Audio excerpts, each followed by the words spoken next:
আবু হুরায়রা তাকে বলতেছে বাবার নাম ধরে দেখো না। এরপরে কি বলতেছে, বাবার আগে চলো না।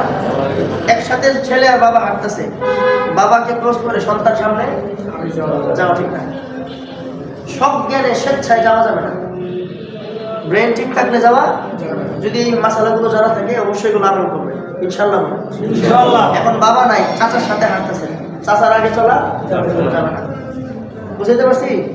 ফুফুর সাথে চলতেছেন, ফুফু তো ফুফুর সাথে ধরে ধরে হাঁটা, নারীদেরকে সামনে দিয়ে চলা। ও না, নারীদের ক্ষেত্রে সুন্নত ভিন্ন, সরি বলেছে। নারীরা পুরুষের পিছনে চলবে, নারীরা সাথে ডান দিকে পিছনে পিছনে হাঁটবে, এভাবে ধরে ধরে হাঁটবে। মা, বোন, ফুফু, খালা, চাচি, চাচি না চাচিকে ধরাতে যায় না, সরি, মা, বোন, ভাগ্নি, খালা, ফুফু, ভাইজি, বাস্তি, ভাইজি, যাদের সাথে দেখা দেওয়া যায় তাদেরকে ডান পাশে ধরে ধরে নিয়ে কি করবে, পিছনে থেকে থেকে একটু করে হাঁটবে। বুঝতে পারছেন? দলিল, মুসা আলাইহিস সালাতু ওয়াস সালাম যখন ফেরাউনের কবল থেকে দৌড়িয়ে চলে আসছে, আপনারা জানেন কেন হয়, আপনারা শুনছেন না? মুসা যখন ফেরাউনের এই একটা বনি ইসরায়েলের একটা ছেলের লোকের ঠাকুর আছে, ঠাকুরকে জায়গার মধ্যে কি মারা গেছে, তারা কার্য করতেছিল, কার্য করতেছে, কার্য করার সময় তো নবী তো ফিরাইতে গেছে, তোমরা ঝগড়া করতেছো কেন লেগে, ঝগড়াটা ফেরানি লাগে, একটু সরাই হালকা একটা থাপ্পড় দিছে। থাপ্পড় কিন্তু খুব জোরে দেয় না, হাদিসে আছে হালকা খফিফ আস্তে মারছে। এই আস্তে থাপ্পড় গেল ওটা করে গেছে। এখন এই কথার ব্যাখ্যা কি? এই কথার ব্যাখ্যা হলো মুসার যে হাত, এটা হলো নবুয়তের হাত। সুবহানাল্লাহ, হাত এটা নবুয়তের হাত। একজন নবীর শরীরে জান্নাতের 40 জন পুরুষের শক্তি থাকে। একজন রাসূল নবী রাসূলের শরীরে 40 জন, আর আমার রাসূলকে আল্লাহ 100 পুরুষের শক্তি দান করেছে। রাসূল সাল্লাল্লাহু আলাইহি ওয়াসাল্লামকে 100 জান্নাতি পুরুষের শক্তি দেওয়া হয়েছে। একজন নবীর শরীরে জান্নাতি কত শক্তি থাকে? 40টা জান্নাতি পুরুষের শক্তি দিয়ে হালকা কাপড় মধ্যে পারে যা জায়গার মধ্যে কাজ হয়ে গেছে। বুঝতে পারছেন? বুঝে না দিছে হালকা, কিন্তু এই মারা গেছে। পরে তো ডরে রাতের এখান থেকে দৌড়, কই যাবো, কি করবো, কি খাইবো, কোনো কিছু বুঝতেছে না। তখন তিনি একটা গাছের নিচে এক জায়গায় বসে বসে তিনি ওই এরিয়াটা পার হয়ে দূরে গিয়ে একটা গাছের নিচে বসে দিয়েছে। তখন একটা দোয়া পড়ছে, দোয়াটা করার সময় আমার সাথে রব্বি ইন্নী লিমা আনজালতা ইলাইয়া মিন খায়রিন ফাকির। সকল মুফাসসিররা যত আল্লাহওয়ালা বুজুর্গরা আছে সকলদের এক কথা, কেউ যদি নিঃস্ব হয়, অসহায় হয়, দরিদ্র হয়, গরিব হয়, ফকির হয়, মিসকিন হয়, এই দোয়া যদি বেশি বেশি কেউ করে, সকল মুফাসসিরদের এক আকওয়াল, সাহাবায়ে কেরাম বলছেন, এই দোয়া যদি বেশি বেশি কেউ করে আল্লাহ অচিরেই তার এই দুর্দশা সরায় দিয়া তাকে আল্লাহ তাআলা স্বাবলম্বী করে দিবেন। রব্বি ইন্নী লিমা আনজালতা ইলাইয়া মিন খায়রিন ফাকির। এই দোয়া মুসা আলাইহিস সালাম এখানে বসে বসে করতেছে, অল্প সময় তিনি করছে। এই এতটুকু সময় করার কারণে আল্লাহ তাকে অল্প সময়ের মধ্যেই এত দ্রুত ওনার বিপদ মুসিবত সব কাটায় দিয়া ওনাকে আল্লাহ অনেক বড় পর্যায়ে নিয়ে চলে গেছে। পরবর্তীতে নবীর মেয়ে বিবাহ করছে, নবীর ঘর পাইছে, এরপরে ফেরাউনের সাথে যুদ্ধ করছে, ওহী পাইছে, কিতাব পাইছে, সবই পাইছে, পরবর্তী সম্পদ পাইছে। তো এই দোয়া পড়তে পড়তে কিছুক্ষণ পরেই ওই যে নবীর নাম মনে করতেছে ইয়াকুব আলাইহিস সালাম, শুআয়ব আলাইহিস সালাম, শুআয়ব আলাইহিস সালামের দুই মেয়ে, মুসা আলাইহিস সালামের সামনে একটা পুকুর ছিল, কুয়া থেকে পানি উঠাইতেছে অনেক লোক একসাথে। এবং শুআয়ব আলাইহিস সালামের মেয়ে তো দুইজন লাজুক, নবীর মেয়ে না, লজ্জাবতী, তো লজ্জায় ওখানে যাচ্ছে না, যাইতেছে না, দূরে দাঁড়ায় আছে। মুসা জিজ্ঞেস করছে যে কি ব্যাপার, তোমরা যাচ্ছ না কেন? তো বলতেছে পুরা ঘটনাটা পুরোটা বিস্তারিত আছে, পুরোটা ঘটনা বলছে এখানে এই সমস্যা, আমি এই এত ভিড়ে, এত পুরুষের ভিড়ে যাইতে আমার লজ্জা করতেছে। তখন মুসা আলাইহিস সালাম তাদের কাছ থেকে পাত্রগুলো নিয়ে কি করছে, নিজে গিয়া পানি ভরে এদেরকে দিছে, পাঠিয়ে দিয়েছে, যাও চলে যাও। হ্যাঁ, বেড়ার পানি খাওয়াইছে, আবার পাত্র ভর্তি করে দিয়েছে, এটা লয়ে চলে গেছে। এরপরে যখন তারা চলে গেল, চলে যাওয়ার পর গিয়ে বাবার কাছে সব ঘটনা খুলে বলছে যে এই ঘটনা, এই মনে হয় রাস্তায় একটা যুবককে দেখছি, যুবকটা হলো রজুলুন আযীম। যুবককে কি বলছে? রজুলুন আযীম, খুব মহৎ একটা যুবক। বাবার কাছে গিয়ে বলছে, বাবা বলছে যাও ওদেরকে ধরে ওনাকে নিয়ে আসো।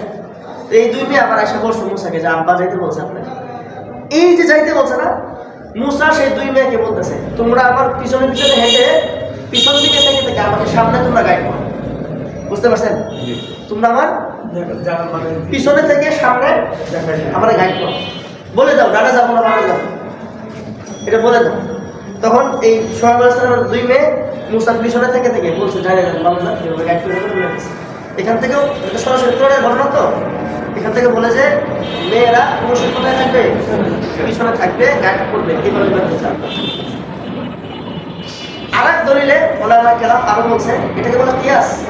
কিয়াসে বলতেছে যে নিজের যদি যুবতী মেয়ে থাকে, নিজের যদি স্ত্রী হয়, তো তাদেরকে সামনে দেওয়া দিয়ে পুরুষ পিছন দিয়ে তাদেরকে গাইড দিয়ে নিয়ে যাবে। বুঝতে পারছি? ঠিক আছে, এই হলো কথা। তো যাই হোক, এখন আমাদের এখানে কি বুঝলাম? পিতার নাম নিয়ে ডাকা যাবে না, পিতার আগে বসা যাবে না, পিতার আগে বসাও যাবে না, রাস্তা দিয়ে একসাথে চলাও যাবে না। তাহলে পিতা যান নাই, সে চাচার সাথে আদর দেখাবে। এই হলো আবু হুরায়রা রাদিয়াল্লাহু আনহু থেকে বর্ণনা একটা হাদিস। এরপরে পিতাকে উপনামে ডাকা যাবে কি, এটা প্রশ্ন।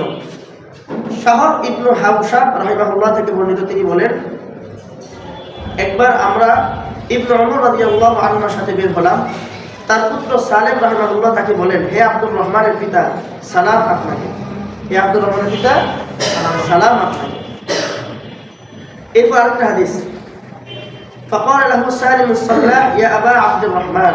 এই যে আবা আব্দুর রহমান, আব্দুর রহমানের বাবা, আব্দুর রহমানের বাবা, এটাকে বলে কি নাম? উপনাম, উপাধি নাম। উপাধি মানে ছেলের সাথে সম্পর্ক করে ডাকা।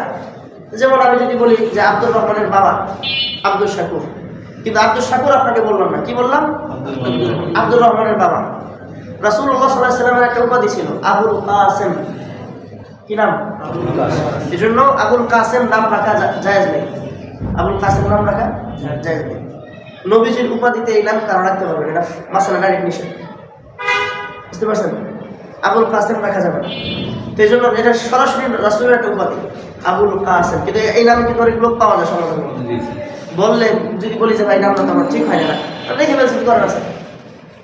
আবুল কাসেম, কাসেম ছিল রাসূলের ছেলের নাম, অল্প বয়সে মারা গেছিল। উপনামে বাবাকে ডাকা যাবে।